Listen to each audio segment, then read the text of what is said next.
right, got a new cameraman today. Hopefully nobody had a seizure trying to follow yesterday. It was a little jiggly, but I got Scott on the camera today, fired Mark. She fired Mark. I did. So hopefully everybody's found their work from last Thursday. We're going to start off with Gianna. Hi, Gianna, and her training for the marathon.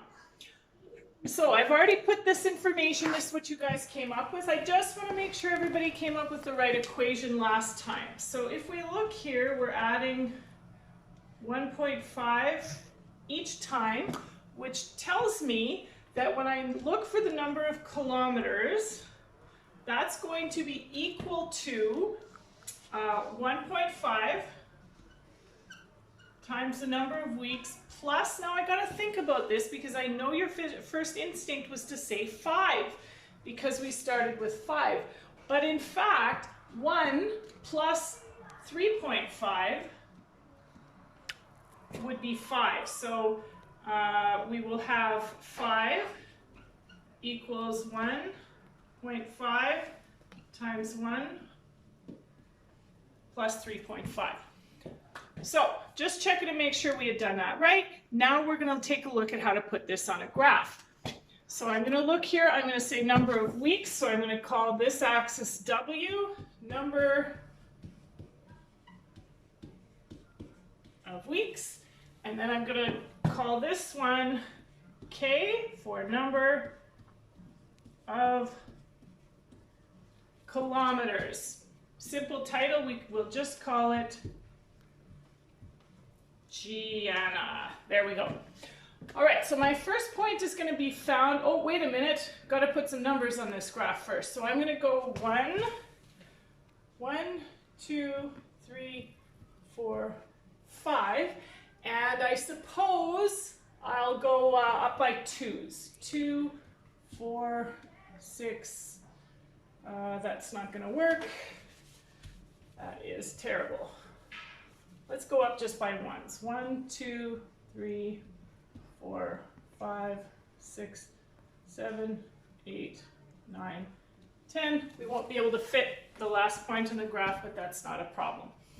So I've got 1, 5, 1, 5, 2 would be at 6.5, 3, 8, 4, 9.5, and 5 would be up here at 11. Let's take a second to think about why I didn't start at 5. Okay, I can't start at 5 because I have to make sure that each one of my intervals is exactly the same. Things are linear, which is exactly what I wanted. All right, back here with Lucas and the laptop. This one's a little bit different because this time we were subtracting. So when Lucas paid for his laptop, $900 right away, and then after 1 month, it's only worth $880. So we had to have 880 here, not 900, and we work our way down. So if I look, I can see that we're going down by 20 each time. So that 20 is going to be combined with the variable. So I'm going to say that the cost is going to be 900 to start with, and then I'm going to subtract $20 times the number of months. So 20M, 900 minus 20M. 20 times 1 is? Scott, what's 20 times 1? 20 times 1 equals 20. Perfect. So we've got 20 times 1 is 20, 900 minus 20, 880, and we keep working our way down.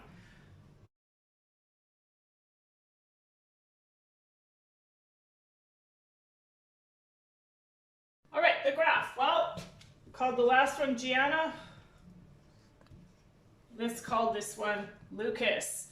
So I've got number of months, number of months. I'm going to start at 1, 2, 3, 4, and 5. And then I've got cost in dollars. Scott's busy right now, he's filming. So we've got cost. Now this is an interesting one because if I go up by $100, everything's going to be real squished together. So if you remember very early on this year, we added in what we called a break. So it's going to be a little tough to add a break here, but here we go. And that's going to allow me to start at 800. So I'll start at 800, 820, 840, 860, 880, and 900. Now I want to avoid using the break as often as I possibly can, but in this case, it just makes sense here. So if I graph, I'm going to go to 1, 880. 1 is at $880. 2 is $860. 3, $840. 2, $820. And after 1 month, it is worth $800. After 5 months, it's worth $800.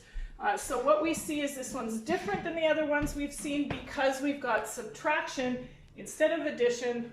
It's working in the other direction. Only difference here is really that it's working in the other direction, still linear. Okay, so we may have had a few issues in filming on the last part. Don't worry about it. Hopefully this one will be better. So we're looking at Angel's Awesome Eats here. Just wanted to make sure that we had this done from last time.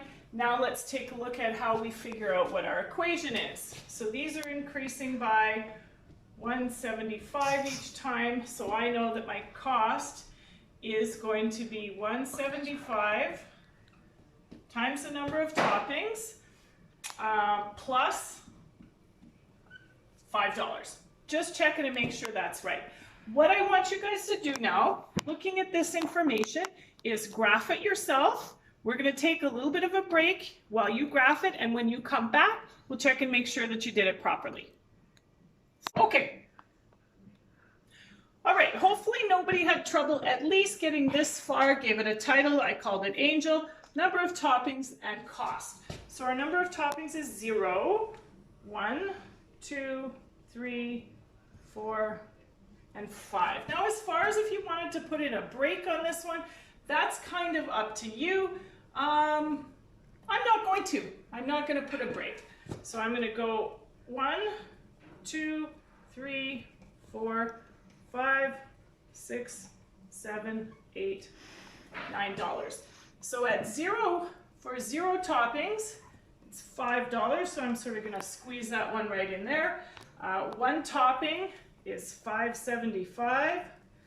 2 toppings would be $6.50. 3 toppings, $7.25. 4 toppings, $8, and 5 toppings, $8.75. If you decided to put in a break, yours might look just a little bit different. It'll look a little bit flatter. Because I didn't have a break, it's pretty steep. Do I join the points together? Absolutely not. Don't join the points in a linear relation. It is not a line graph. It's not showing change over time. So it's not a line graph, it's a linear relation.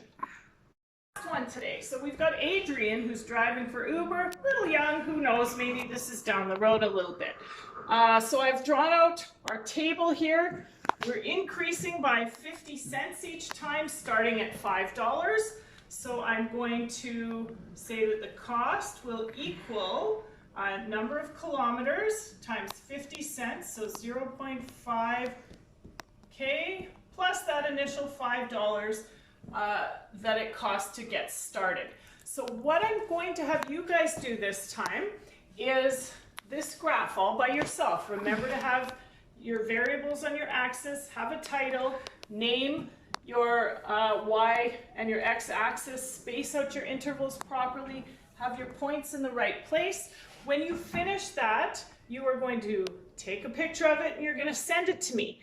At the same time, you're also going to work on page 500 and 501 in your booklet. When you're finished those, you're going to send me a message letting me know that you're done. I will send you the answer key. So if you have any trouble at all, please don't be afraid to ask. On the next slide, I'm going to repeat that homework, and see you again tomorrow. Bye-bye.